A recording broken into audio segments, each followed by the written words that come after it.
Hello students, कैसे हो आप सभी लोग। उम्मीद करता हूं आप सभी अच्छे और स्वस्थ होंगे। मैं RL. Chaturvedi, assistant professor of chemistry. तो देखो, आज के इस लेक्चर में जो हम मॉलिक्यूलर ऑर्बिटल डायग्राम की बात करेंगे वो हम किसके बारे में बात करेंगे, O2 के बारे में। ठीक है ना। आज के इस लेक्चर में मैं आप लोगों के लिए O2 का समझा दूंगा, O2 माइनस का समझा दूंगा, O2 माइनस 2 का समझा दूंगा, O2 प्लस का समझा दूंगा, O2 प्लस 2 का समझा दूंगा और आप लोगों के लिए F2 फ्लोरीन का बता दूंगा और Ne2 का बता दूंगा। मतलब आज के इस लेक्चर में हम समनाभिकीय द्विपरमाणु अणुओं के मॉलिक्यूलर ऑर्बिटल डायग्राम बिल्कुल खत्म कर देंगे। ठीक है ना। आज के इस लेक्चर में ऑक्सीजन से लेकर और हम लोग नियोन तक बिल्कुल कंप्लीट मॉलिक्यूलर ऑर्बिटल डायग्राम को पढ़ लेंगे। ठीक है ना। तो सबसे पहले मैं शुरुआत करता हूं ऑक्सीजन से। ठीक है ना। ऑक्सीजन का समझाकर फिर उसके आयनों को भी बता दूंगा। जैसे O2 माइनस को बता दूंगा, उसके बाद O2 माइनस 2 को बता दूंगा, O2 प्लस को बता दूंगा, O2 प्लस 2 को भी बता दूंगा, क्योंकि ये भी हम लोगों से एग्जाम में पूछे जाते हैं। ठीक है ना। आप लोगों के लिए बता देता हूं अब तक मैंने आप लोगों के लिए कितने पढ़ा दिए। अब तक मैंने आप लोगों के लिए 8 के मॉलिक्यूलर ऑर्बिटल डायग्राम बता दिए। पहला मैंने किसको लिया था, H2 को लिया था। दूसरा मैंने H2 प्लस को लिया था। तीसरा मैंने हीलियम H2 को लिया था। चौथा मैंने लिथियम को लिया था, Li2 को। पांचवा मैंने बेरिलियम को लिया था, Be2 का। छठा मैंने किसको लिया था, बोरॉन B2 का। सातवां मैंने कार्बन C2 का लिया। आठवां मैंने नाइट्रोजन N2 का लिया। अब जो 9वें नंबर का वो मैं किसका ले रहा हूं, O2 का। ठीक है ना। O2 का मॉलिक्यूलर ऑर्बिटल डायग्राम बना रहा हूं। अब आप लोगों को पता है कि लेक्चर नंबर 3 में मैंने आप लोगों को क्या बात बताई थी कि जब आप लोग मतलब ऑक्सीजन का मॉलिक्यूलर ऑर्बिटल डायग्राम बनाओगे तो 2 ऑर्बिटल आप लोगों को ऊपर रखने, एक ऑर्बिटल आप लोगों को नीचे रखनी है। मतलब बोरॉन कार्बन नाइट्रोजन के लिए तो 2 नीचे एक ऊपर, लेकिन जैसे ही ऑक्सीजन फ्लोरीन नियोन आएगा तो 2 ऑर्बिटल ऊपर चली जाएंगे, एक ऑर्बिटल नीचे की ओर चली जाएगी। किस तरीके से अभी मैं आप लोगों के लिए मॉलिक्यूलर ऑर्बिटल डायग्राम बना देता हूं।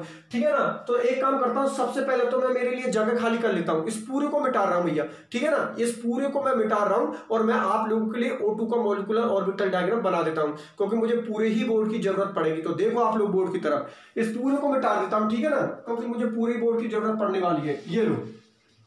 ये लो भैया। और इस हेडिंग को मैं डाल देता हूं साइड में। ठीक है ना। हेडिंग को डाल देता हूं मैं आप लोगों के लिए साइड में। 9वें नंबर की हेडिंग थी हमारी, क्या थी, 9वें नंबर की हेडिंग है अपनी O2 अणु की अनुकक्षक संरचना। O2 अणु की अनुकक्षक संरचना मतलब मॉलिक्यूलर ऑर्बिटल डायग्राम। अब मैं आप लोगों के लिए O2 का मॉलिक्यूलर ऑर्बिटल डायग्राम बना देता हूं। देखो, एक ही डायग्राम के अंदर सब एक्सप्लेन हो जाएंगे। क्यों? क्योंकि आप लोगों को पता है इलेक्ट्रॉन ही तो चेंज करने, बाकी का तो आपको पता है कि सबके मॉलिक्यूलर ऑर्बिटल डायग्राम की जो स्ट्रक्चर है बिल्कुल सेम रहेगी। जैसे कि हमने जब बोरॉन का बनाया था तो उसी में हमने कार्बन का बता दिया और उसी में हमने नाइट्रोजन का बता दिया। अर्थात सिर्फ एक ही चीज तो चेंज हो रही थी, वहां पर इलेक्ट्रॉन चेंज हो रहे थे, बाकी तो बोरॉन की जगह पे कार्बन लिख दिया, कार्बन फिर नाइट्रोजन लिख दिया। ठीक है ना। क्योंकि स्ट्रक्चर तो बिल्कुल सेम होगी। उसी तरीका से ऑक्सीजन के डायग्राम में सबके डायग्राम बता दूंगा। इलेक्ट्रॉन चेंज होंगे, बाकी की तो ऑलमोस्ट सारी चीजें सेम रहेंगी। डायग्राम की जो स्ट्रक्चर है वो तो आप लोगों को पता बिल्कुल सेम रहेगी। कैसे रहेगी, बोर्ड की तरफ देखना। सबसे पहले मैं ऑक्सीजन का यहाँ पर O2 का मैं आप लोगों के लिए, ऑक्सीजन का एटॉमिक नंबर कितना होता है, 8 होता है। इसका इलेक्ट्रॉन विन्यास लिख देता हूं। देखो 1s2 2s2 और यहां पर लिख देता हूं 2p4। हो गए ना 8 इलेक्ट्रॉन। ऑक्सीजन का परमाणु क्रमांक कितना होता है, 8। तो 1s2 2s2 2p4 अर्थात आप लोगों को 4 और 4 कितने इलेक्ट्रॉन हो गए, 8। सबसे पहले 1s को बनाऊंगा, फिर 2s को बनाऊंगा, फिर किसको बनाऊंगा, 2p को देखो मैं यहां से कर देता हूं। हाँ, यहां से दिखाई दे जाएगा आपको। ये लो, ये मैंने आप लोगों के लिए बना दिया 1s। ठीक है ना। हाँ, दिखाई दे रहा है। ठीक है ना। ये मैंने आप लोगों के लिए बना दिया 1s। ठीक है ना। 1s इस तरीका से जरूर कर दिया करो भैया। इससे क्या है, मिलाने में आसानी रहती है। इस तरीका से देखो, इस तरीका से मिलाने में आसानी रहती है। ये कौन हो गई 1s, ये भी कौन हो गई 1s। इसको एटॉमिक ऑर्बिटल बोलते हो, इसको भी एटॉमिक ऑर्बिटल बोलते हो। ठीक है ना। इसको बोलोगे सिग्मा बी 1s, इसको बोलोगे सिग्मा स्टार 1s। बात आप लोग समझ में आ गई। इसको सिग्मा बी 1s, इसको सिग्मा स्टार 1s। बात करता हूं मैं, ये तो 1s की बात हो गई। अब 2s की बात करता हूं। ये लो भैया, ये बात हो गई आप लोगों की 2s की। ठीक है ना। ये बात हो गई आप लोगों की 2s की। कर दो इस तरीका से। ये लो, ये हो गया हमारा 2s। ठीक है भैया, बना दो। यहां पर लिख दो 2s, यहां पर भी लिख दो 2s। यहां पर एटॉमिक ऑर्बिटल लिख दो, यहां पर भी एटॉमिक ऑर्बिटल। किसका बना रहे हो, ऑक्सीजन का। O लिख दो, O लिख दो। यहां पर भी O लिख दो, यहां पर भी O लिख दो। ठीक है, लिख दिया। अब मैं किसकी बात कर लेता हूं, p ऑर्बिटल 2p की बात कर लेता हूं। ये लो, 2p का भी बना दो आप लोग। ठीक है ना। यहां पर मैं 2p का भी बना देता हूं आप लोगों के लिए। देखो, ये p ऑर्बिटल कंडीशन क्या होगी, 2 ऊपर और 1 आप लोगों का नीचे जाएगा। ऊपर बिल्कुल सेम रहेगा, ऊपर कोई भी चेंज नहीं होगा। ये लो, इस तरीका से कर दो। ये बन गया आप लोगों का डायग्राम, किसका, O2 का। ये लो, यहां पर क्या लिखोगे 2p लिखोगे, ऑक्सीजन लिख दो, यहां पर भी क्या लिखोगे 2p ऑक्सीजन लिख दो, सबको मिला दो। ये लो इस तरीका से कर दो जिससे मिलाने में थोड़ी आसानी रही। ये मैंने मिला दिया, इसको इससे मिला दिया, इसको इससे, और ये लो ये मॉलिक्यूलर ऑर्बिटल डायग्राम की जो स्ट्रक्चर है वो आप लोगों की किसकी बन गई, ऑक्सीजन की। किसकी बना दी मैंने आप लोगों के लिए, O2 की बना दी, ठीक है ना। ये मैंने किसकी बना दी, O2 की बना दी। अब सुनो मेरी बात ध्यान से कि सबसे पहले हम लोग क्या करते हैं कि एक काम करता हूं, पहले इनके नाम तो लिख देता हूं। इसको बोलते हैं सिग्मा बी 2s, इसको बोलते हैं सिग्मा स्टार 2s, इसको हम क्या बोलेंगे पाई बी 2px, इसको क्या बोलेंगे पाई बी 2py, और इसको बोलेंगे सिग्मा बी 2pz, और ऊपर क्या कर दो स्टार कर दो। यहां पर पाई स्टार 2px, यहां पर पाई स्टार 2py, और यहां पर सिग्मा स्टार, यहां पर लिखोगे सिग्मा स्टार 2pz। ठीक है, एनर्जी नीचे से ऊपर जाने पर बढ़ती है। चलो ठीक है, ये मैंने आप लोगों के लिए डायग्राम की स्ट्रक्चर बना दी। ये आप लोगों के लिए ऑक्सीजन के लिए O2 के लिए उसकी डायग्राम की मैंने स्ट्रक्चर बना दी। अब इसमें इलेक्ट्रॉन भरेंगे, बॉन्ड ऑर्डर निकालेंगे, विन्यास निकालेंगे, प्रकृति निकालेंगे, स्थायित्व निकालेंगे, सारी चीजों को हम लोग निकालेंगे। एक बार फिर बता देता हूं, यह सिस्टम तरीका से, बिल्कुल सिस्टमेटिक तरीका से, जिस तरीका से आपने बोरॉन कार्बन और नाइट्रोजन का बनाया उसी तरीका से बिल्कुल डिट्टो डायग्राम होगा। बस एक जगह पर डिफरेंस है। एक जगह पर क्या डिफरेंस है कि बोरॉन कार्बन और नाइट्रोजन के लिए बनाया था तो दो नीचे एक ऊपर रही थी, लेकिन ये डायग्राम किसके लिए बनाएंगे, ऑक्सीजन फ्लोरीन नियोन के लिए। इसलिए दो ऑर्बिटल आप लोगों की ऊपर रहेंगी और एक ऑर्बिटल आप लोगों की नीचे रहेगी, ठीक है ना। ये आप लोगों के मॉलिक्यूलर ऑर्बिटल डायग्राम किसका हो जाएगा, O2 का हो जाएगा, और F2 का हो जाएगा, और किसका हो जाएगा, N2 का हो जाएगा। चलो ठीक है, अभी हम डिस्कशन किसका कर रहे हैं, O2 का, अर्थात ऑक्सीजन की बात कर रहे हैं, O2 मॉलिक्यूल्स की, O2 अणु की बात कर रहे हैं। तो सबसे पहले तो हम क्या करते हैं क्या इसमें इलेक्ट्रॉन भरते हैं और अपनी ट्रिक से इसका आंसर निकाल लेते हैं कि इसका बॉन्ड ऑर्डर कितना निकलने वाला है। तो आपको पता है ऑक्सीजन का परमाणु क्रमांक कितना होता है, 16, ठीक है ना। सॉरी, ऑक्सीजन का परमाणु क्रमांक कितना होता है, 8 होता है, 16 तो उसमें इलेक्ट्रॉन होते हैं, ठीक है ना। ऑक्सीजन का परमाणु क्रमांक आप लोगों का कितना होता है, 8 होता है। तो एक बात बताओ, यहां पर एक ऑक्सीजन है, दो ऑक्सीजन है, क्योंकि O2 की बात हो रही है। अगर एक ऑक्सीजन का परमाणु क्रमांक 8 है तो कॉमन सी बात है उसके पास 8 इलेक्ट्रॉन है, तो दो ऑक्सीजन के पास में कितने इलेक्ट्रॉन होंगे, 16 इलेक्ट्रॉन होंगे। अरे भैया सही बात तो है, ऑक्सीजन का परमाणु क्रमांक 8 होता है, तो 8 एटॉमिक नंबर होने का मतलब ऑक्सीजन के पास में 8 इलेक्ट्रॉन है। लेकिन यहां पर एक ऑक्सीजन है, दो ऑक्सीजन है, क्योंकि O2 अणु की बात हो रही है। तो एक के पास 8 होंगे तो दो के पास कितने होंगे, 16, और 16 को ट्रिक में देख लो। 16 को जब आप लोग ट्रिक में देखोगे तो 16 पर आ रहा है आप लोगों का 2, अर्थात ऑक्सीजन का जो बॉन्ड ऑर्डर आएगा, O2 का जो बॉन्ड ऑर्डर आएगा वो कितना आएगा, 2। अब आंसर तो हमें पहले से पता लग गया कि इसका आंसर कितने निकलने वाला है, 2। अब मैं तरीके से निकालूंगा, ठीक है ना। आंसर आप लोगों को पता है कि अगर हम लोगों का आंसर 2 आ रहा है, अगर हम लोगों का बॉन्ड ऑर्डर 2 आ रहा है तो समझ जाना हमारा सही है। अगर 2 से कम या 2 से ज्यादा आ रहा है तो समझ जाना हम लोगों ने गलत कर दिया, ठीक है ना। अभी आप लोगों को पता लग जाएगा। एक बार फिर से बता देता हूं, ऑक्सीजन का परमाणु क्रमांक कितना होता है, 8 होता है। अगर ऑक्सीजन का परमाणु क्रमांक 8 होगा तो 8 ही इलेक्ट्रॉन होंगे, लेकिन यहां पर O2 की बात हो रही है।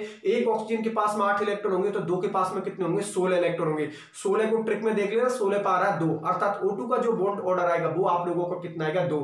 O2 का जो बंद क्रम आएगा वो कितना आएगा, 2। चलो ठीक है, अब इसमें मैं 16 इलेक्ट्रॉन भर देता हूं। देखो भैया, इसमें मैंने भर दिया 16 इलेक्ट्रॉन। देखो 2 4 6 8 9 10 11 12 13 14 15 और ये 16 इलेक्ट्रॉन। ये 16 इलेक्ट्रॉन मैंने किस में भर दिया, आप लोगों के ऑक्सीजन में, ठीक है ना। एक बार फिर देख लेना, 2 4, ठीक है। अरे इसमें भरना भूल गए, 2 4 6, इसमें कितने हो जाएंगे, 6 और 2 कितने हो गए, 8। देखो 2 4 6 8 10 12 14 14 हो गए ना, 14, और यहां पर आप लोग लिखोगे कितना, 15 और कितना, 16। एक बार फिर देख लेना भैया, अभी थोड़ी देर पहले मैं इस ऑर्बिटल को भूल गया, ठीक है ना, तो इसको भी मैं लिख देता हूं। देखो 2 4 6 8 10 12 14 15 और 16। O2 के अंदर हम लोगों को कितने इलेक्ट्रॉन भरने, 16 इलेक्ट्रॉन भरने। 16 इलेक्ट्रॉन आप लोगों ने भर दिए। एक बार फिर से बता देता हूं, O2 के में हमें कितने इलेक्ट्रॉन भरने, 16 इलेक्ट्रॉन भरने। 8 दूना के कितने होते हैं, 16 इलेक्ट्रॉन। तो देखो 2 4 6 8 10 12 14 15 और 16 इलेक्ट्रॉन भर दिए, ठीक है। अब बारी बारी से सारी चीजें निकालना चालू कर देता हूं। इनमें भी इलेक्ट्रॉन भर दो क्योंकि इनके इलेक्ट्रॉन इनमें आए हैं, ठीक है ना। यहाँ पर कितने इलेक्ट्रॉन है पी में आप लोगों के कितने इलेक्ट्रॉन है, 4 इलेक्ट्रॉन है। यहाँ पर पी में कितने इलेक्ट्रॉन है, आप लोगों के 4 इलेक्ट्रॉन है। 1 2 3 और ये कितने हो गए 4, और यहाँ पर भी ये कितने हो गए आप लोगों के 4 और 4 कितने होते हैं 8 इलेक्ट्रॉन। 8 इलेक्ट्रॉन ही तो नीचे भरे हैं, 2 4 6 7 और 8 इलेक्ट्रॉन, ठीक है ना। तो 16 इलेक्ट्रॉन आप लोगों ने टोटल 16 इलेक्ट्रॉन भर दिए O2 में, ठीक है। अब बारी बारी से चीजें निकालना चालू करता हूं। सबसे पहले हम क्या निकालेंगे, विन्यास निकालेंगे, कॉन्फ़िगरेशन निकालेंगे। तो देखो भैया विन्यास में जिसके अंदर इलेक्ट्रॉन होगा उसी को लिखना है, जिसमें इलेक्ट्रॉन नहीं है उसको लिखने की कोई जरूरत नहीं है। तो यहां पर लिख दो, देखो सिग्मा बी बनेस में कितने इलेक्ट्रॉन है 2, सिग्मा स्टार बनेस में भी कितने इलेक्ट्रॉन है 2, ठीक है ना, 2 इलेक्ट्रॉन लिख दो यहाँ पर। फिर यहाँ पर सिग्मा बी 2s में कितने इलेक्ट्रॉन है आप लोगों के 2, सिग्मा स्टार 2s में भी आप लोगों के कितने इलेक्ट्रॉन है 2। बात करता हूं सिग्मा बी 2pz के अंदर कितने इलेक्ट्रॉन है 2। फिर मैं बात करता हूं उसकी पाई बी 2px में आप लोगों के कितना इलेक्ट्रॉन है 2, ठीक है ना। पाई बी 2py में कितने इलेक्ट्रॉन है आप लोगों के 2। अब मैं बात करता हूं ये पाई स्टार 2px कितने इलेक्ट्रॉन है 1, और पाई स्टार 2py इसके अंदर भी कितने इलेक्ट्रॉन 1। तो ये मैंने सबका विन्यास लिख दिया, मतलब जिसमें आप लोगों के इलेक्ट्रॉन प्रेजेंट है ना उसको लिख दो। इसमें आपको पता है इलेक्ट्रॉन नहीं है तो इसको लिखने की कोई जरूरत नहीं है। मतलब जिस ऑर्बिटल में आपके इलेक्ट्रॉन है वही लिखनी है, जिसमें इलेक्ट्रॉन नहीं है उनको लिखने की कोई जरूरत नहीं है। ये हो गया आप लोगों का विन्यास। अरे सीधा सा विन्यास में तो कोई दिक्कत ही नहीं है यार, जिस ऑर्बिटल में इलेक्ट्रॉन है उसको शो कर दो। इसको सिग्मा बी बनेस बोलते हैं, इसको सिग्मा स्टार बनेस बोलते हैं, इसको सिग्मा बी 2s बोलते हैं, इसको सिग्मा स्टार 2s बोलते हैं, इसको पाई 2px पाई 2py इसको सिग्मा 2pz बोलते हैं। ऊपर वाले में क्या कर दो स्टार लगा दो, जैसे pi star 2px pi star 2py और सिग्मा स्टार 2pz। बस बी का मतलब होता है बॉन्डिंग, अर्थात वो बॉन्डिंग ऑर्बिटल को शो कर रही है, और स्टार का मतलब होता है एंटी बॉन्डिंग, अर्थात वो एंटी बॉन्डिंग या विपरीत बंदी अनुकक्षक को शो कर रही है, ठीक है ना। विन्यास लिख दिया। अब बात करते हैं बंध क्रम की, बॉन्ड ऑर्डर की बात करते हैं। आप लोगों को पता है बॉन्ड ऑर्डर कितना निकलने वाला है 2, क्योंकि ये तो हम लोगों ने पहले से ही चेक कर लिया। तो देखो बॉन्ड ऑर्डर 2 कैसे निकलेगा, फॉर्मूला लगा दो BO बराबर NB माइनस NA बटे 2। अब देखो बॉन्डिंग के इलेक्ट्रॉन देखो, सबसे पहले आप लोग बॉन्डिंग के काउंट करते हैं, फिर बॉन्डिंग में से एंटी बॉन्डिंग को घटा देंगे। तो देखो नीचे वाली बॉन्डिंग ऊपर वाली एंटी बॉन्डिंग, 2 4 6 8 10। बॉन्डिंग के इलेक्ट्रॉन कितने हो गए भैया 10 माइनस एंटी बॉन्डिंग के काउंट करो 2 4 5 6।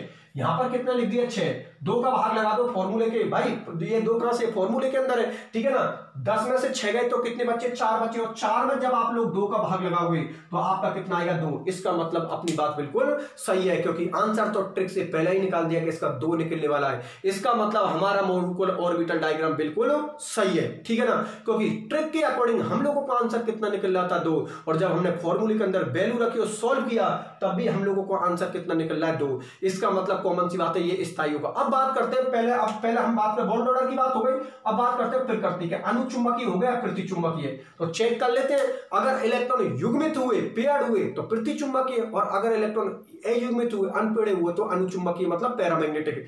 देखो पेयर्ड है यहाँ पर पेयर्ड है, यहाँ पर पेयर्ड है, यहाँ पर पेयर्ड मतलब युग्मित है, यहाँ पर भी पेयर्ड, यहाँ पर भी पेयर्ड, यहाँ पर भी पेयर्ड, लेकिन वहां पर 2 इलेक्ट्रॉन आपके कौन है अनपेयर्ड अयुग्मित इलेक्ट्रॉन है, और अयुग्मित इलेक्ट्रॉन होने पर प्रकृति अनुचुंबकीय अर्थात पैरामैग्नेटिक होती है। तो यहाँ पर प्रकृति लिख दो अनुचुंबकीय।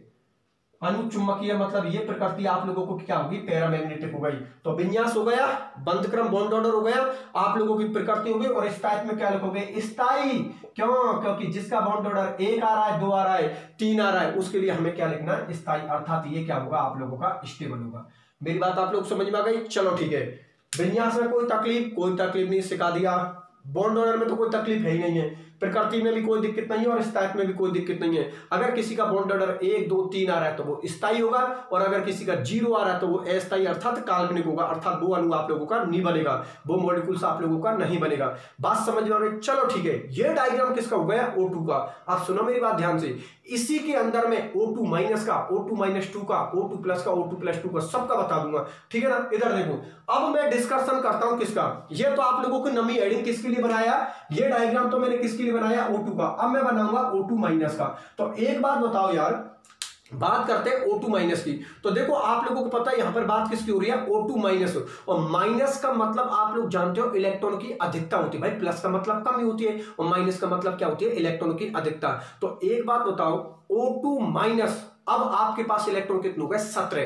पहले 16 थे भाई, 8 दूना के 16, लेकिन एक माइनस का भी काउंट करो तो 17, और 17 पर जब आप लोग आंसर चेक करोगे तो 1.5 आ रहा है। ट्रिक में देख लेना, 17 इलेक्ट्रॉन पर 1.5 है, इसका मतलब O2 माइनस का आंसर हम लोगों को पहले से पता है। इस O2 माइनस का आंसर हम लोगों को पहले से पता लग गया कि इसका आंसर क्या निकलने वाला, 1.5। ये हम लोगों ने किससे देख लिया, ट्रिक से देख लिया। अब इसका मॉलिक्यूलर ऑर्बिटल डायग्राम बना रहा हूं, ठीक है ना। आप कॉपी के अंदर सबका मॉलिक्यूलर डायग्राम बिल्कुल अलग अलग से बनाना और मुझे चेक करवाना प्रत्येक स्टूडेंट किस तरीका से मॉलिक्यूलर ऑर्बिटल डायग्राम बना रहे हो, ठीक है ना। O2 का बना दिया, इसी में अब O2 माइनस का बना रहा हूं। तो सुनो मेरी बात ध्यान से, क्या आप लोग पता है, एक तो ऑक्सीजन है और एक पर माइनस चार्ज है, इसका मतलब O, और इधर के पहले आप क्या लिखोगे, O माइनस।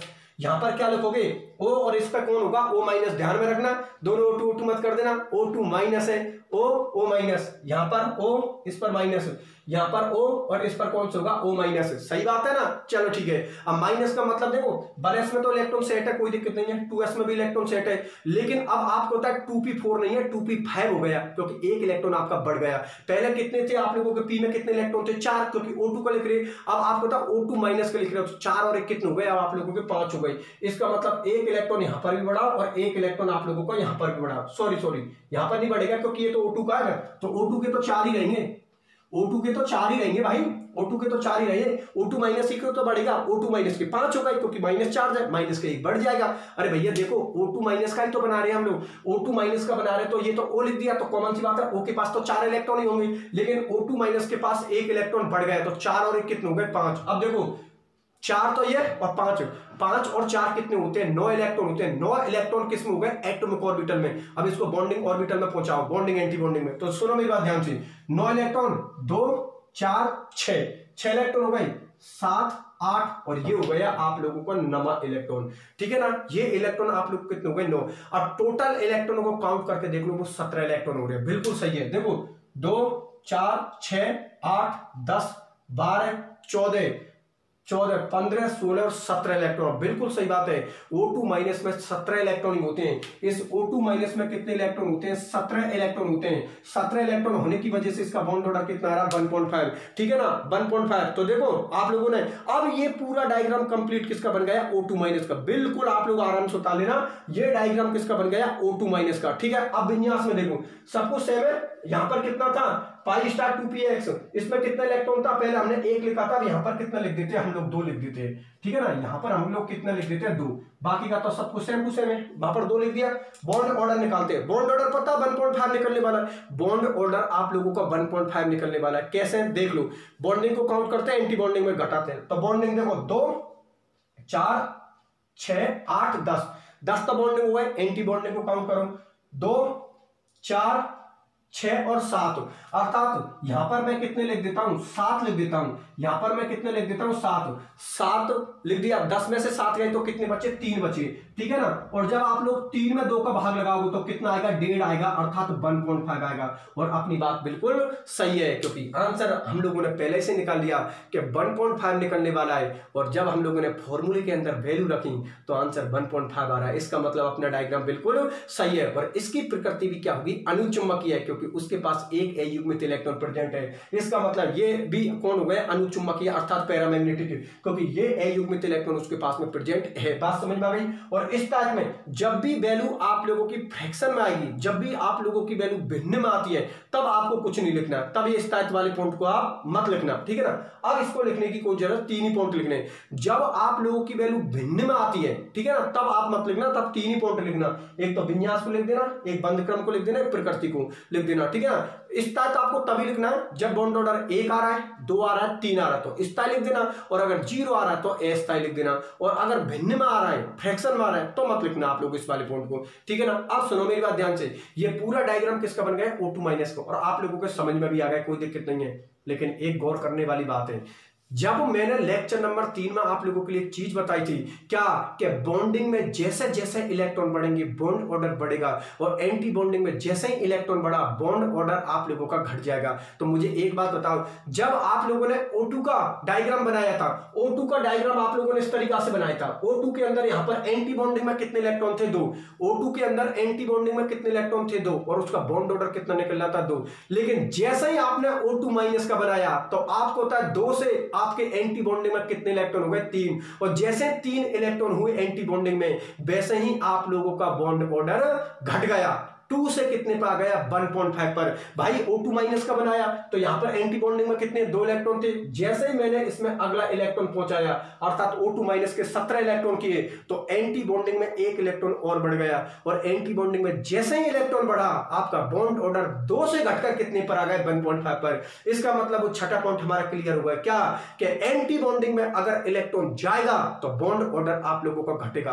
पहले एंटी बॉन्डिंग में यहां पर 2 इलेक्ट्रॉन थे लेकिन 2 इलेक्ट्रॉन थे तो बॉन्ड ऑर्डर कितना निकल रहा था? 2। लेकिन जैसे ही उसमें तीसरा इलेक्ट्रॉन भरा बॉन्ड ऑर्डर 2 से घटकर कितने पर आ गया? 1.5 पे। अब मैं डिस्कशन करता हूं O2 - 2 का। तो देखो यहां पर लिख देता हूं मैं O2 - 2 का। इसका मतलब एक ऑक्सीजन तो ऐसा है और एक पर कितना चार्ज है? -2। अब सुनो मेरी बात ध्यान से कि यहां पर O, यहां पर O-2, ठीक, यहां पर O, यहां पर O-2, यहां पर O और यहां पर क्या लिख दोगे? O-2। इसका मतलब एक इलेक्ट्रॉन और बढ़ गया। भाई O2 - 2 के पास कितने इलेक्ट्रॉन हो गए? 18 हो गए। 8 दूना के 16 और 2 माइनस के 16 और 2 कितने होते? 18। तो पहले यहां पर 5 थे, अब यहां पर कितने हो गए? 6 इलेक्ट्रॉन। और सुनो मेरी बात ध्यान से, 6 और 4 कितने होते हैं? 10 इलेक्ट्रॉन। 10 भरो इसमें, 2 4 6 8 9 और ये इलेक्ट्रॉन कितने हो गए आप लोगों के? 10 इलेक्ट्रॉन हो गए। अब ये डायग्राम मैंने किसका बना दिया? O2 - 2 का बना दिया। ये डायग्राम आप लोगों को किसका बन गया? O2 - 2 का। ये 9वें नंबर का था, ये 10वें नंबर का और ये कौन से नंबर का होगा? 11वें नंबर का, ठीक है ना? 11वें नंबर का बन रहा है।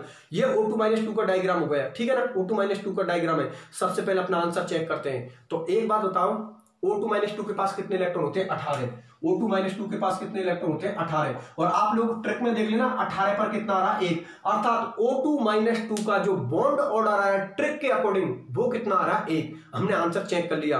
O2 - 2 के पास 18 इलेक्ट्रॉन होते हैं। 18 इलेक्ट्रॉनों को ट्रिक में देखो, आप लोग ट्रिक में देखोगे तो 18 पे 1 आ रहा है। अर्थात बॉन्ड ऑर्डर हम लोगों को पता है कि इसका कितना निकलने वाला? 1 निकलने वाला है, ठीक है? तो यहां पर तो भरे, इसमें 2 इलेक्ट्रॉन और भर दो। ये लो 1 की जगह पर 2 कर दो, ये 2 इलेक्ट्रॉन। अब हम बात करते हैं बॉन्ड ऑर्डर की। तो देखो सुनो, बॉन्डिंग के अंदर वो 10 इलेक्ट्रॉन है। एंटी बॉन्डिंग में पहले कितने थे? 7 और 1 और बढ़ गए और अब एंटी बॉन्डिंग में कितने इलेक्ट्रॉन हुए आप लोगों के? 8। तो 10 में से 8 गए तो कितने बचे? 2 बचे। और 2 में 2 का भाग लगाओगे तो 1 आएगा। बिल्कुल सही बात है। 2 में 2 का भाग लगाओगे तो भैया कितना आएगा? 1। इसका मतलब अपना आंसर बिल्कुल सही है क्योंकि हमने पहले निकाल दिया कि O2 - 2 का बॉन्ड ऑर्डर कितने निकलने वाला है? 1 निकलने वाला है। मेरी बात आप लोग समझ में आ गई ना? और जैसे ही हम लोगों ने फॉर्मूले के अंदर वैल्यू रखा हम लोगों का आंसर कितना आ गया? 1। अब इसकी प्रकृति क्या होगी? प्रति चुंबकीय है क्योंकि सभी इलेक्ट्रॉन आपके युग्मित हैं, सभी इलेक्ट्रॉन आपके पेयर्ड है। तो यहां पर लिखोगे आप प्रति चुंबकीय। यहां पर क्या लिखोगे आप? प्रति चुंबकीय, प्रति चुंबकीय। अर्थात यहां पर क्या लिखोगे? डायमैग्नेटिक। प्रति चुंबकीय मतलब डायमैग्नेटिक। और स्थायी पर क्या लिखोगे? स्थायी लिखोगे, बिल्कुल स्थायी लिखोगे क्योंकि आपको बताया उसका बॉन्ड ऑर्डर कितना आ रहा है? 1 आ रहा है। 1 आ रहा है तो कॉमन सी बात है, उसके लिए क्या लिखोगे आप लोग? स्थायी लिखोगे। ये डायग्राम हो गया O2 - 2 के। और गौर करने वाली फिर वही बात हो गई कि एंटी बॉन्डिंग में जैसे ही 1 इलेक्ट्रॉन और बढ़ा आपका बॉन्ड ऑर्डर 1.5 से घटकर कितना हो गया? 1 हो गया आप लोगों का। मेरी बात आप लोग समझ में आ गई? भैया सुनो, जब आप लोगों ने O2 का मॉलिक्यूलर ऑर्बिटल डायग्राम बनाया था तब यहां पर इलेक्ट्रॉन कितने थे? 6 थे। एंटी बॉन्डिंग में कितने थे? 6। तब उसका बॉन्ड ऑर्डर कितना था? 2। लेकिन जैसे ही आपने O2 का बनाया और एंटी बॉन्डिंग में जैसे ही आप लोगों को 7 इलेक्ट्रॉन हुए, 7 इलेक्ट्रॉन होते ही उसका बॉन्ड ऑर्डर 1.5 आ गया। और आपको पता जैसे ही आपने O2 - 2 का बनाया है तो एंटी बॉन्डिंग में कितने इलेक्ट्रॉन हो गए? 8 और 1.5 से अब बॉन्ड ऑर्डर कितना हुआ है? 1। इसका मतलब एक बात समझ में आ गई कि जैसे जैसे एंटी बॉन्डिंग में इलेक्ट्रॉन बढ़ते जा रहे हैं वैसे वैसे आपका बॉन्ड ऑर्डर क्या हो रहा है? घटता जा रहा है। बिल्कुल सही बात है। पहले आपने O2 का बनाया तो एंटी बॉन्डिंग में कितने थे? 6। बॉन्ड ऑर्डर कितना था? 2। दो, लेकिन जैसे ही O2 माइनस का बनाया तो आपको पता है एंटी बॉन्डिंग में 7 इलेक्ट्रॉन हो गए, और 7 इलेक्ट्रॉन होते उसका बॉन्ड ऑर्डर 2 से घटकर कितने पर आ गया 1.5 में। और जैसे ही आपने O2 माइनस 2 का बनाया उसके एंटी बॉन्डिंग में 1 इलेक्ट्रॉन और बढ़ गया, अर्थात उसके एंटी बॉन्डिंग में 8 इलेक्ट्रॉन हो गए, और 8 एंटी बॉन्डिंग के अंदर इलेक्ट्रॉन होते ही उसका बॉन्ड ऑर्डर 1.5 से और घटा जाए, वो कितने पर आ गया 1 पर आ गया। इसका मतलब एंटी बॉन्डिंग में जैसे जैसे इलेक्ट्रॉन बढ़ेंगे वैसे वैसे आपका बॉन्ड ऑर्डर घटेगा। उल्टा बोल दो, बॉन्डिंग के अंदर जैसे जैसे इलेक्ट्रॉन बढ़ेंगे वैसे वैसे आपका बॉन्ड ऑर्डर बढ़ेगा। ठीक, बात समझ में आ गई? चलो ठीक है, अब सुनो मेरी बात ध्यान से, ये बात आप लोग समझ में आ गई? या मैं ऐसा बोल दूं, एंटी बॉन्डिंग में अगर इलेक्ट्रॉन घटते हैं तो कॉमन सी बात है बॉन्ड ऑर्डर बढ़ेगा। यहां पर तो एंटी बॉन्डिंग में भाई इलेक्ट्रॉन बढ़ रहे हैं तो बॉन्ड ऑर्डर घट रहा है, लेकिन एंटी बॉन्डिंग में अगर इलेक्ट्रॉन घटते हैं तो कॉमन सी बात है बॉन्ड ऑर्डर बढ़ेगा, बॉन्ड को सपोर्ट मिलेगा अगर एंटी बॉन्डिंग में इलेक्ट्रॉन घटेंगे तो। ठीक है ना, बात समझ में आ गई? ठीक है, ये ऑर्बिटल डायग्राम किसका हो गया भैया? O2 माइनस 2 का। ठीक, अब मैं 12वें नंबर के डायग्राम की बात करूंगा, जो मैं किसका बनाऊंगा O2 प्लस का। बोर्ड की तरफ देखो, यहां पर बात करता हूं मैं O2 प्लस का, 12वें नंबर का होगा O2 प्लस का। तो एक तो O है, एक पर O प्लस है। आपको बताए इसके पास इलेक्ट्रॉन कितने होंगे? 15 इलेक्ट्रॉन होंगे। कितने इलेक्ट्रॉन होंगे? 15, क्योंकि R दूना के कितने होंगे? 16, 16 में से एक गए तो कितने बचे? 15। ठीक है ना, 15 पर आप लोगों का आंसर बॉन्ड ऑर्डर कितना रहा है आप लोगों का? 15 पर आप लोगों का आंसर आया 2.5। इधर देखो भैया, सुनो मेरी बात ध्यान से, 15 जब आप लोग O2 प्लस का मॉलिक्यूलर ऑर्बिटल डायग्राम बनाते हो तो आप लोगों को पता है O2 प्लस के पास इलेक्ट्रॉन कितने होते हैं? 15 इलेक्ट्रॉन होते हैं, क्योंकि R दूंगा के 16 और एक प्लस का घटा दो, क्योंकि केमिस्ट्री में प्लस का मतलब कमी होती है। तो 16 में से एक गए तो कितने बचे? 15 इलेक्ट्रॉन भरे, 15 इलेक्ट्रॉन है। ठीक है ना, अब सुनो, मैं वापस से आप लोगों को O2 पर ले आता हूं। ठीक है ना, इसको मिटा देता हूं। O2 का डायग्राम आप लोगों का ये था। ठीक, ये डायग्राम किसका था? आप लोगों का O2 का था। ठीक है ना, O2 के एंटी बॉन्डिंग में यहां पर कितने इलेक्ट्रॉन थे? 2 इलेक्ट्रॉन थे। लेकिन जैसे ही आप लोगों ने O2 प्लस का, ठीक है ना, जैसे ही आप लोगों ने O2 प्लस का बनाया तो आप लोगों को पता है इलेक्ट्रॉन कितने? 15 भरने, इलेक्ट्रॉन कितने भरे हुए हैं? 16 इलेक्ट्रॉन भरे हुए हैं। और देखो, जैसे मैं इसमें से एक इलेक्ट्रॉन घटाऊंगा तो एंटी बॉन्डिंग में जैसे ही आप लोगों का एक इलेक्ट्रॉन घटा उसका बॉन्ड ऑर्डर 2 से बढ़कर कितने पे हो गए? 2.5 पर। अरे बिल्कुल सही बात तो है यार, एंटी बॉन्डिंग में यहां पर 2 इलेक्ट्रॉन थे, तब तो बॉन्ड ऑर्डर कितना था? 2। लेकिन जैसे मैंने O2 प्लस का बनाया तो बॉन्ड ऑर्डर कितना हो गया? 2 से 2.5 हो गया। इसका मतलब एंटी बॉन्डिंग में इलेक्ट्रॉन घटते ही आप लोगों का बॉन्ड ऑर्डर बढ़ गया। बात समझ में आ गई? तो बना दो, यहां पर क्या लिखोगे? O2 प्लस, एक तो ऑक्सीजन है, एक आपका O प्लस है, ये लो यहां पर लिख दो प्लस, यहां पर भी क्या लिख दो? प्लस लिख दो। ठीक है ना, यहां पर क्या लिख दो? प्लस। अब सुनो मेरी बात ध्यान से, इसमें पहले कितने इलेक्ट्रॉन थे? 4, लेकिन O2 प्लस है तो अब इसमें कितने इलेक्ट्रॉन बचे? 3 इलेक्ट्रॉन बचे। ठीक है ना, कितने इलेक्ट्रॉन बचे? 3। इसमें तो 4 ही रहेंगे, लेकिन इसमें एक प्लस आ गया, एक इलेक्ट्रॉन घट गया, 3 बचे। ठीक है ना, तो 4 और 3 कितने होते हैं? 7 इलेक्ट्रॉन भर देता हूं अब मैं। देखो, ये तो कितने? 2, 4, 6 हो गए और एक 7 इलेक्ट्रॉन हो गए ना भाई। O2 प्लस में O के पास p ऑर्बिटल में कितने होते हैं? 4 ही तो होते हैं, लेकिन एक उस पर प्लस है, एक घट गया, तो अब कितने बचे? 3 बचे आप लोगों के। तो O में तो कितने हो गए? 4 हो गए, और O प्लस में कितने हो गए आप लोगों के? 3 इलेक्ट्रॉन हो गए। मेरी बात आप लोगों को अच्छी तरीके से समझ में आ गई? ठीक है, कोई दिक्कत नहीं है। अब सुनो, इसका मॉलिक्यूलर ऑर्बिटल डायग्राम बना देता हूं। तो इसमें तो इलेक्ट्रॉन है नहीं आपके भाई, इसके अंदर तो इलेक्ट्रॉन है नहीं, तो इसको हटा दो। ये लो, ये बाई वाली में कोई इलेक्ट्रॉन नहीं है, इसको हटा दो। ये लो, ये हटा दिया। और आपको पता है इस X में कितना इलेक्ट्रॉन है? 1, तो यहां पर 1 लिख दो। ठीक, 1 लिख दिया। ठीक है ना, कोई दिक्कत नहीं है ना, 1 लिख दिया। ये पूरा डायग्राम किसका बना रहा हूं? O2 प्लस का। ठीक है ना, बॉन्ड ऑर्डर निकालते हैं, वही फॉर्मूला NB-NA/2। अच्छा, आंसर पता है 2.5 निकलने वाला, अभी पता लग जाएगा कैसे। पहले हम किसको काउंट करते हैं? बॉन्डिंग को, और बॉन्डिंग में से किसको घटा देते हैं? एंटी बॉन्डिंग को। तो बॉन्डिंग को काउंट करो, 2, 2, 4, 6, 8, 10। बॉन्डिंग के इलेक्ट्रॉन कितने हो गए? 10। एंटी बॉन्डिंग के काउंट करो, 2, 4, देखो 2, 4 और 5। एंटी बॉन्डिंग के आपके इलेक्ट्रॉन कितने हैं? 5। सही है ना, एंटी बॉन्डिंग ऊपर वाली है ना, तो देखो 2, 4 और 1, 5। यहां पर लिख दो आप लोगों को 5 इलेक्ट्रॉन, 5 इलेक्ट्रॉन। अब आपको पता 10 में से 5 गए तो कितने बचे? 5 बचे। ठीक है ना, 10 में से 5 गए तो कितने बचे? 5। 5 में जब आप 2 का भाग लगाओगे तो 2.5 आएगा।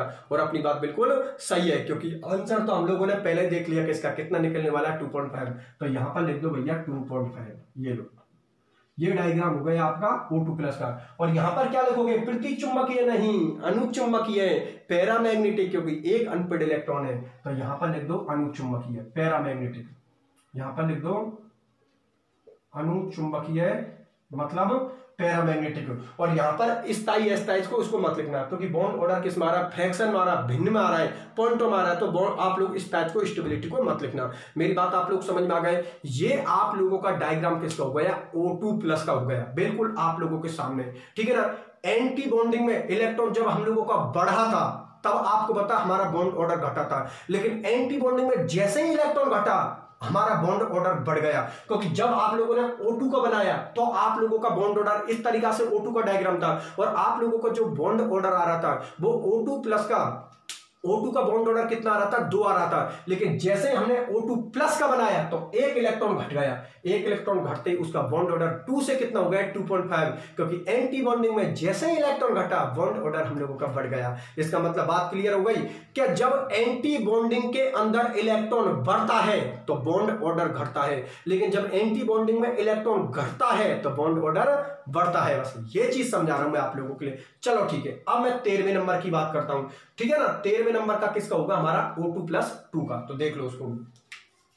13वें नंबर का है हम लोगों का O2+2 का, जिनमें एक तो ऑक्सीजन है, एक ऑक्सीजन पे +2 चार्ज है। इसके पास इलेक्ट्रॉन कितने हो गए, 14 इलेक्ट्रॉन हो गए। भाई सही है ना, 14 इलेक्ट्रॉन हो गए, 14 इलेक्ट्रॉन हो गए, तो इसका बॉन्ड ऑर्डर कितना आएगा, बॉन्ड ऑर्डर आएगा इसका 3। तो देखो भैया सुनो, अब मैं डायग्राम बता रहा हूं आपका 13वें नंबर का O2+2 का, और O2+2 के पास आपको पता है इलेक्ट्रॉन कितने होते हैं, 14 इलेक्ट्रॉन होते हैं। 8 दूना के 16 होते हैं, 16 में से 2 घटा दो तो कितने बचे, 14 इलेक्ट्रॉन बचे, ठीक है ना, 14 इलेक्ट्रॉन बचे। और 14 पर हमारी ट्रिक के अनुसार आंसर कितना आ रहा, 3, अर्थात इसका आंसर कितना निकलने वाला, 3। इसका बॉन्ड ऑर्डर कितना निकलने वाला, 3। अभी पता लग जाएगा।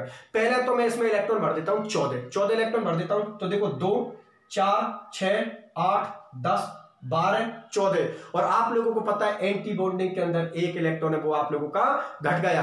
एंटी बॉन्डिंग में जैसे ही आप लोगों का इलेक्ट्रॉन घटा वैसे ही बॉन्ड ऑर्डर 2.5 से कितना हो गया, 3 हो गया। मतलब एंटी बॉन्डिंग में इलेक्ट्रॉन घटने पर बॉन्ड ऑर्डर आपका बढ़ता जा रहा है। बात समझ में आ गई। तो यहां पर लिख दो O2+2 लिख दो, वहां पर O+ की जगह पे, यहां पर O, यहां पर +2 लिख दो, यहां पर भी +2 लिख दो, यहां पर भी +2 लिख दो, अर्थात अब आपका एक इलेक्ट्रॉन और घट गया है। तो 4 और 2 कितने होते हैं, 6 इलेक्ट्रॉन भर दो, 2 4 6, बिल्कुल अपना बिल्कुल डायग्राम सही है। अब आप एक काम करोगे कि इस वाली ऑर्बिटल में आपको पता है एक भी इलेक्ट्रॉन प्रेजेंट नहीं है, एक भी इलेक्ट्रॉन प्रेजेंट नहीं है, तो इसको भी हटा दो, ठीक है ना, इसको हटा दो आप लोग, ठीक है ना। ये आप लोगों ने क्या कर दिया, हटा दिया।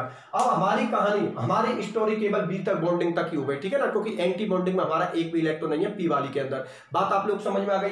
अब हम बात करते हैं बॉन्ड ऑर्डर की, ठीक है ना, अर्थात बंध क्रम को देखो आप लोग एक बार, बॉन्ड ऑर्डर को देखो आप लोग। इसको फॉर्मूला है Nb-Na/2, बॉन्डिंग को काउंट कर लो, बॉन्डिंग 2 4 6 8 10, बॉन्डिंग के इलेक्ट्रॉन कितने हो गए, 10 हो गए। एंटी बॉन्डिंग के काउंट करो, 2 और 2 कितने होते हैं, 4। इसका मतलब यहां से एक आप लोगों का एंटी बॉन्डिंग घटते कितने हो गए, आप लोगों के 4 हो गए, 4 हो गए, तो 10 में से 4 गए तो कितने बचे, 6, और 6 में जब 2 का भाग लगाओगे तो कितना आएगा, 3। इसका मतलब अपना आंसर बिल्कुल सही है। यहां पर आप लोगों का कितने आ जाएगा, 6 में 2 का भाग लगाओगे तो आप लोगों का कितना आएगा, 3 आएगा।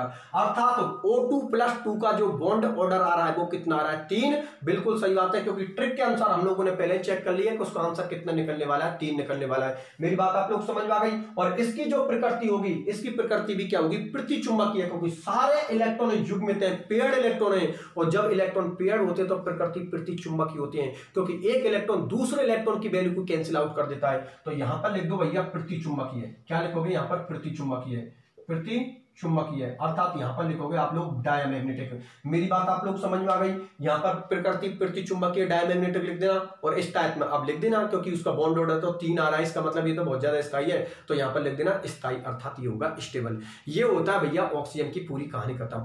O2 का बता दिया, O2- का बता दिया, O2-2 का बता दिया, O2+ का बता दिया, और O2+2 का बता दिया। O2+2 का डायग्राम आप लोगों का ये रहा, आराम से कर देना, कोई दिक्कत नहीं है, सीधा सिंपल सा प्रोसेस है। अब मैं एक चीज बता देता हूं उसमें, देखो आप लोगों को पता है एग्जाम में कभी कभी हम लोगों से ऐसे भी क्वेश्चन पूछ लेता है, मैं यहां पर लिख देता हूं, बात करता हूं यहां पर, जैसे कि बॉन्ड ऑर्डर की बात करता हूं, तो आप लोगों को पता है सबसे ज्यादा बॉन्ड ऑर्डर यहां पर, देखो यहां पर मैं बात करता हूं O2+2, यहाँ पर O2 प्लस, यहाँ पर क्या लिख देता हूं O2, यहाँ पर O2 माइनस और यहाँ पर O2 माइनस 2 लिख देता हूं।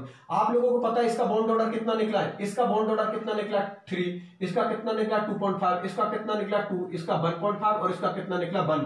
इसका मतलब अगर मैं इनका इस टाइप का क्रम देखूं तो जो आपको पता है जो बॉन्ड ऑर्डर का क्रम होगा वही इस टाइप का क्रम होगा, वही बंद ऊर्जा का क्रम होगा, वही बंद सामर्थ्य का बॉन्ड स्ट्रेंथ का ऑर्डर होगा। इसका मतलब यहां पर जो इस टाइप का क्रम होगा, स्टेबिलिटी का क्रम होगा, वो सबसे ज्यादा स्टेबल कौन होगा, जिसका बॉन्ड ऑर्डर सबसे ज्यादा होगा। इसका मतलब O2 प्लस 2 का बॉन्ड ऑर्डर सबसे ज्यादा स्टेबल होगा। उससे कम कौन होगा O2 प्लस, उससे कम कौन होगा O2 माइनस, फिर उससे कम कौन होगा आप लोगों का पहले O2 आएगा, फिर यहां पर कौन आएगा आप लोगों का, इस तरीका से ऑर्डर चल रहा है। यहां पर आप लोगों का आएगा O2 माइनस और सबसे लास्ट में कौन होगा O2 माइनस 2।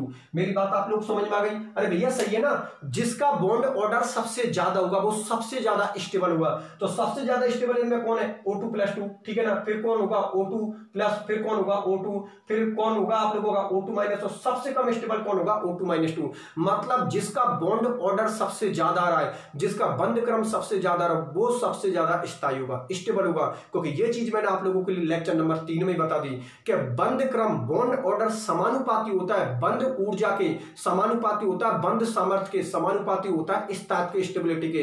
ये चारों ही एक दूसरे के समानुपाती होते हैं। इसका मतलब जो ये ऑर्डर बंद क्रम का है, यही ऑर्डर इस टाइप का होगा, यही बंद ऊर्जा का होगा, यही बंद सामर्थ्य का होगा, बॉन्ड स्ट्रेंथ का होगा। और ये चारों ही व्युत्क्रमानुपाती किसको होते हैं, बंद लंबाई के, बॉन्ड लेंथ के। अगर मैं बंद लंबाई का, बॉन्ड लेंथ का अगर मैं ऑर्डर लिखूं तो सबसे ज्यादा बॉन्ड लेंथ किसकी होगी, इसकी, क्योंकि इसका बॉन्ड ऑर्डर सबसे कम है। तो यहां पर लिख देता हूं बंद लंबाई का क्रम, बंद लंबाई का क्रम, बंद लंबाई का क्रम। तो सबसे ज्यादा बंद लंबाई किसकी होगी O2 माइनस 2 की, उससे कम किसकी होगी O2 माइनस की, उससे कम किसकी होगी O2 की, उससे कम किसकी होगी O2 प्लस की, और सबसे कम किसकी होगी O2 प्लस 2 की।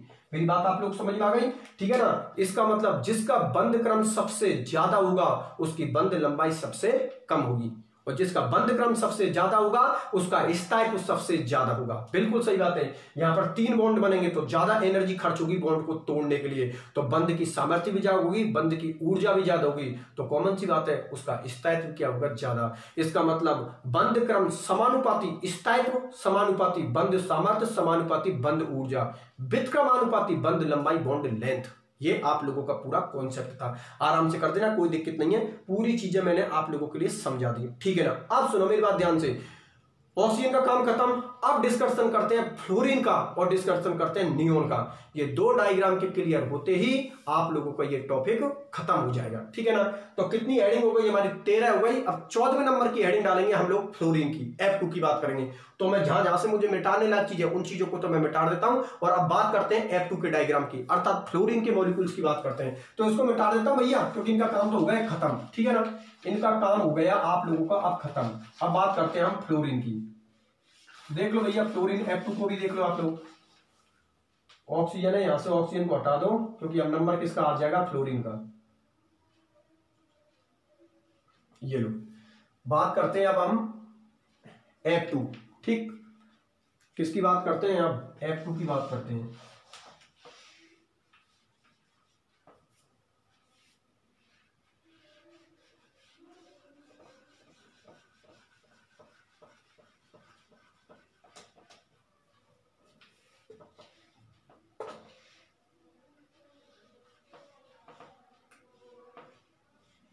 देखो भैया, अब बात करते हैं हम किसकी, F2 अणु की, F2 अणु की अनुकक्षक संरचना, F2 अणु की अनुकक्षक संरचना।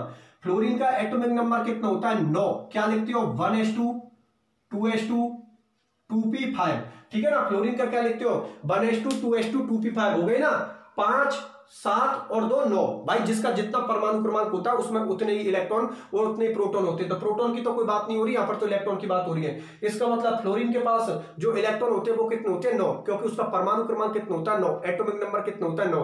1s2 2s2 2p5, 5 और 2 7 और 2 कितने होते हैं, 9 इलेक्ट्रॉन बढ़ती है। लेकिन यहाँ पर एक फ्लोरीन की बात नहीं हो रही है, यहाँ पर तो 2 फ्लोरीन की बात हो रही है। तो 9 और 9 कितने हो गए, 18 इलेक्ट्रॉन हो गए। और 18 को ट्रिक में देखो, 18 पर आ रहा है आप लोगों का 1। इसका मतलब इसका इसका जो आंसर निकलने वाला है, इसका जो बॉन्ड ऑर्डर निकलने वाला है वो कितना निकलने वाला है, 1। अभी पता लग जाएगा। ठीक है, तो सबसे पहले डायग्राम बना देता हूं। तो देखो यहां पर तो वही एनर्जी ऑर्डर लिख देना, ई लिख देना यहां पर तो, ठीक है ना।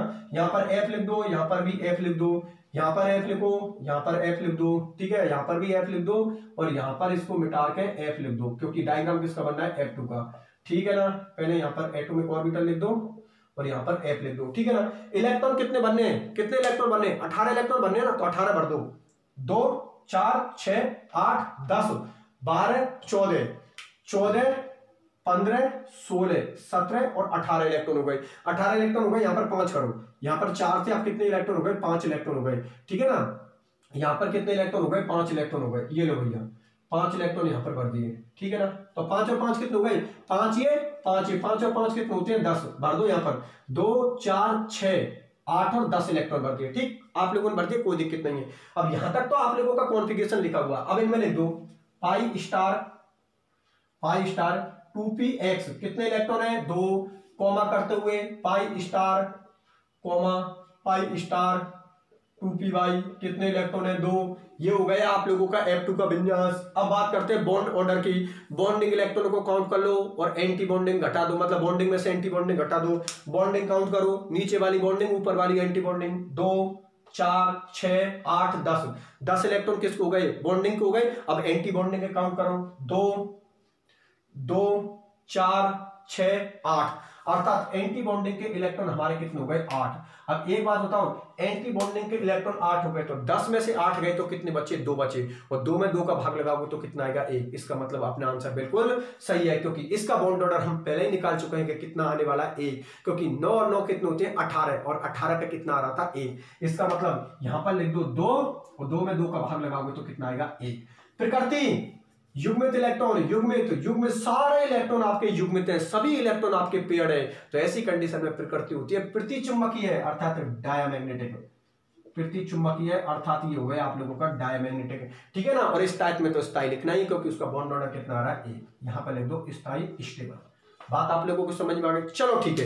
ये मॉलिक्यूलर ऑर्बिटल डायग्राम हो गया आप लोगों का फ्लोरीन का। पूरे डायग्राम को देख लो, ये मॉलिक्यूलर ऑर्बिटल डायग्राम मैंने किसका बना दिया आप लोगों के लिए, F2 का बना दिया। अर्थात ये मॉलिक्यूलर ऑर्बिटल डायग्राम मैंने फ्लोरीन का बना दिया। किसी स्टूडेंट को कोई तकलीफ नहीं है, चलो ठीक है, बहुत अच्छी बात है। ये डायग्राम हमने किसका बना दिया, F2 का बना दिया, अर्थात फ्लोरीन का बना दिया।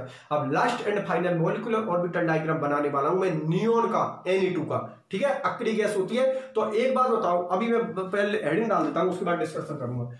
यहां पर लिख दो Ne2, नियोन के बारे में डिस्कशन होगा।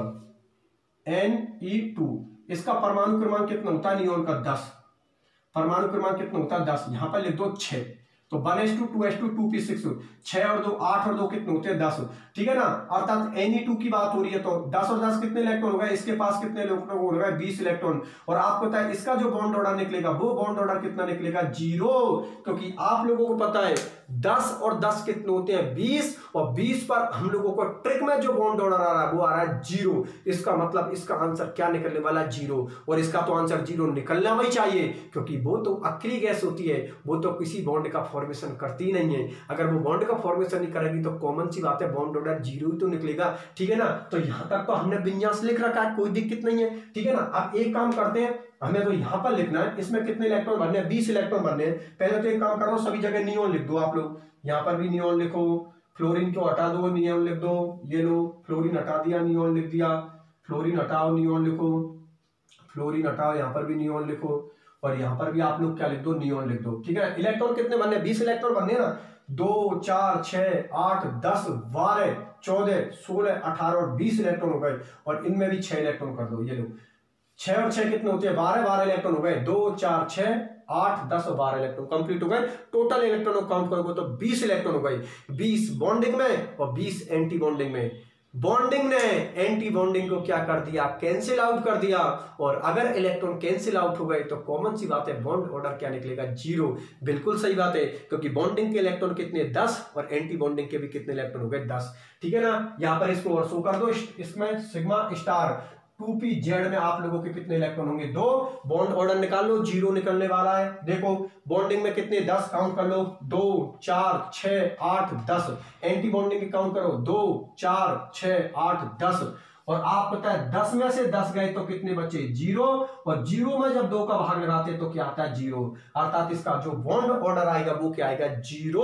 और यहां पर लिखोगे प्रतिचुंबकीय, क्योंकि देखो युग्मित इलेक्ट्रॉन, युग्मित युग्मित युग्मित युग्मित युग्मित युग्मित युग्मित, सभी इलेक्ट्रॉन आपके युग्मित है, पेयर्ड इलेक्ट्रॉन है, और पेयर्ड इलेक्ट्रॉन युग्मित इलेक्ट्रॉन तो प्रकृति होगी प्रतिचुंबकीय अर्थात डायमैग्नेटिक है, ठीक है ना।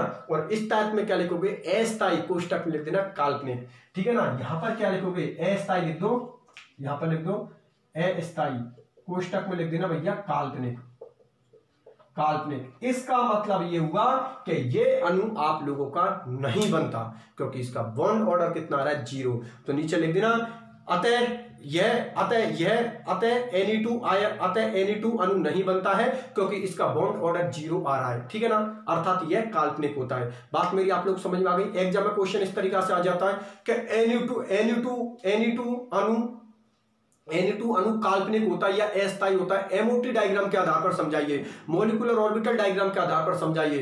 तो पूरा तो ये डायग्राम बना देना, ठीक है ना, और उसका बॉन्ड ऑर्डर देखो जो पूछे वही बताना, विन्यास मत लिखना। अगर वो बॉन्ड ऑर्डर की बात करे तो बॉन्ड ऑर्डर ही लिखना। पूरा डायग्राम बना दिया, बॉन्ड ऑर्डर निकाल का आंसर आपका 0 आ जाएगा।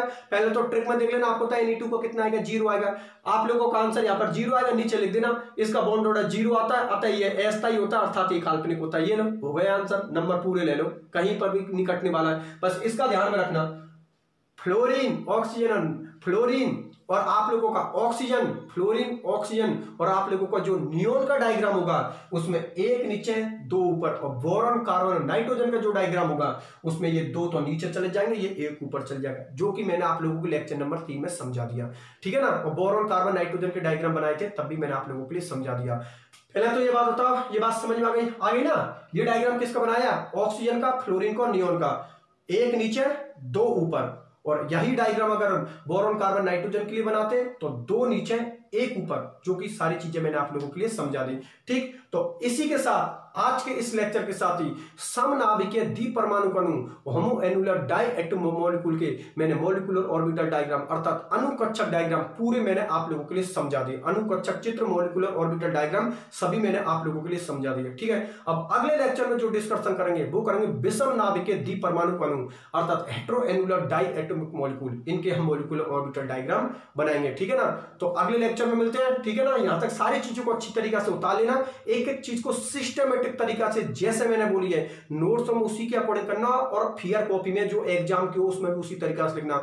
ऊपर डायग्राम बना देना, उसके जस्ट नीचे विन्यास, बंधक्रम, प्रकृति और स्थायित्व, बात समझ में आ गई। इस तरीका से पूरी चीजों को लिख देना, ठीक है। यहां तक सिस्टमेटिक तरीका से सारी चीजों को अच्छी तरीके से उतार लेना। किसी स्टूडेंट को अगर कोई प्रॉब्लम होती है तो आप लोग मेरे से पूछ लेना, ठीक है। फिर आज की क्लास को यहीं तक रखते हैं, मिलते हैं अगले लेक्चर में, अपने ख्याल रखना।